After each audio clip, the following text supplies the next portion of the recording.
So what's up, everybody? So I got the EGR tube on. I got the car put back together. Went and road tested it, and I heard an evap leak or a vacuum leak, and I didn't know where it was coming from. So I was sitting here, and I thought it was maybe the EGR valve, because on the EGR valve I forgot to put a gasket on it, so I had to order a gasket. But that wasn't the issue, and I heard it somewhere back here. So I was like, well, what the fuck's going on? So I was sitting here looking, and I forgot that I had tried to take one of these vacuum lines off, and this black one that I have my thumb on actually was popped off and pushed back from where I was putting the EGR tube earlier this morning, and that's where it was coming from, because the car was running like shit. It gave me two lean codes for the oxygen sensors, so I was like, well, what the hell? Well, then I came and looked, and that's what it was.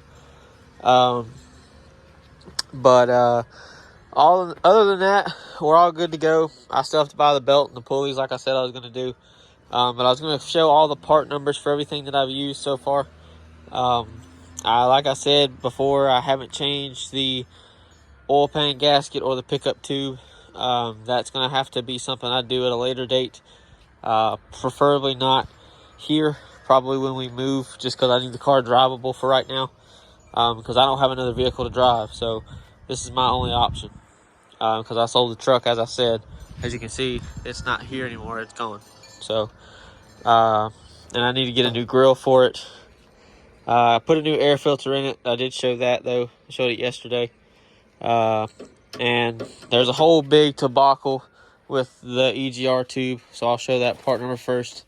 I got it from O'Reilly's. There it is. It's a Dorman, unfortunately.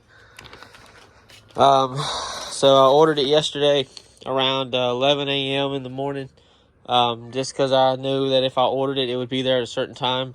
And their website was saying if I ordered it by then, it would get there at like 2:30 in the afternoon. So I was like, all right, that's great. So I waited until 2:30. I called, and apparently when you work in the parts department anywhere, you lose the ability to read, or you get dyslexic, and they sent the wrong part number because it was backwards. So they sent an EGR tube, but they sent it for some other vehicle. I don't know what vehicle it belonged to, but it wasn't a Crown Victoria. So had to go and reorder that.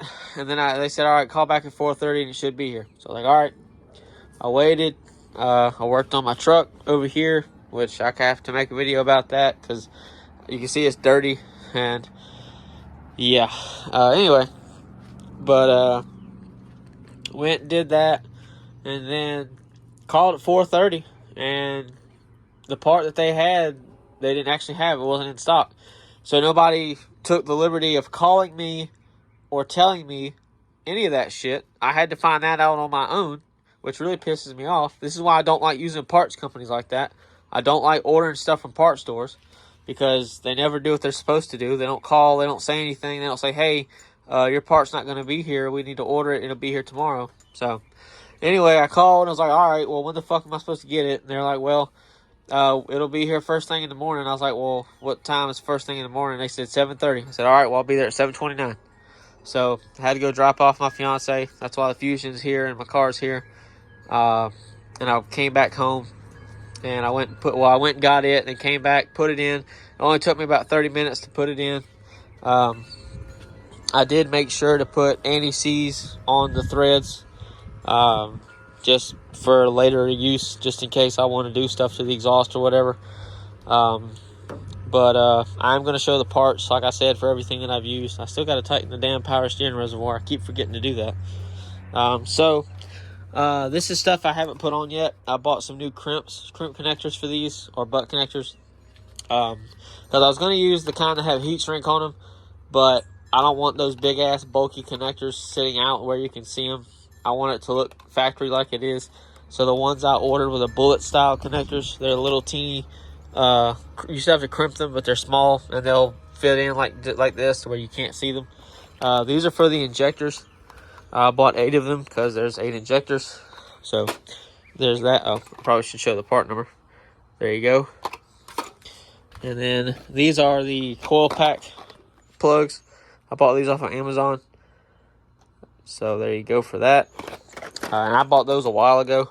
But so this is the oil pump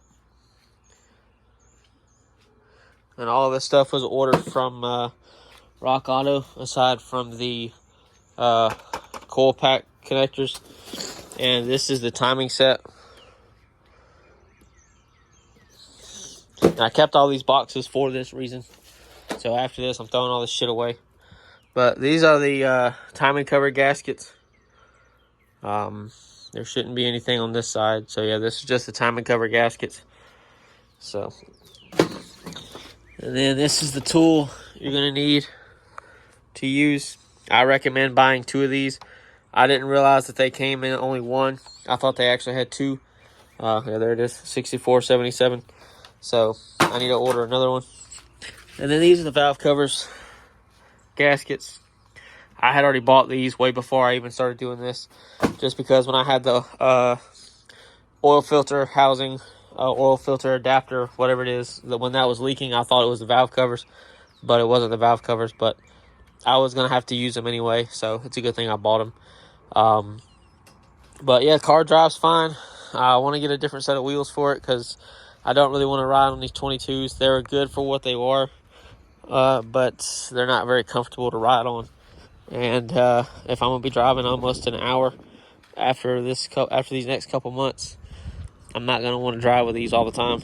So yeah, I need to go get it washed because it's disgusting from where it's been sitting for almost a month. So yeah, still got to do more stuff. The driver, for some reason, the passenger side windows, the front and back, they go down really slow. So I got to fix that.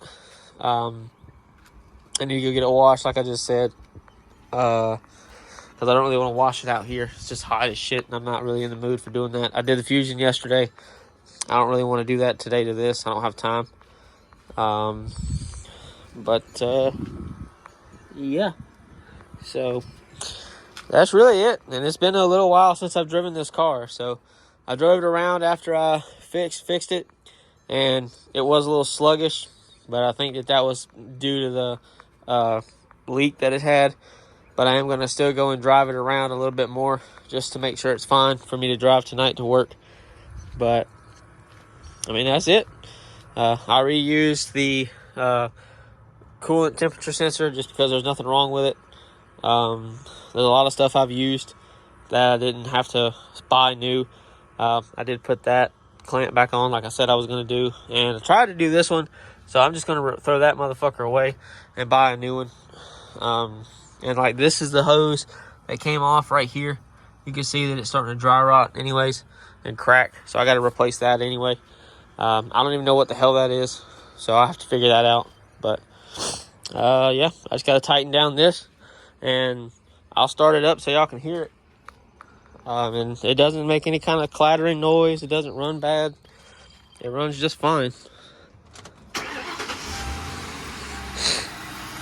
Purrs like a kitten. So she's good to go. She's ready to roll. I need to do something about the exhaust. I kind of want to hear this car, so I might go to an exhaust shop and see how much it would be to get the exhaust done on it. And then I'll ask them to make it to where I can bolt a factory kit to it, so I ain't gonna have to keep going back and forth. So I don't want to go and pay to get it done and then cut it all off. So that's just a waste of money. So yeah, there you go. Hope you guys enjoyed, and I guess I'll see you in the next one.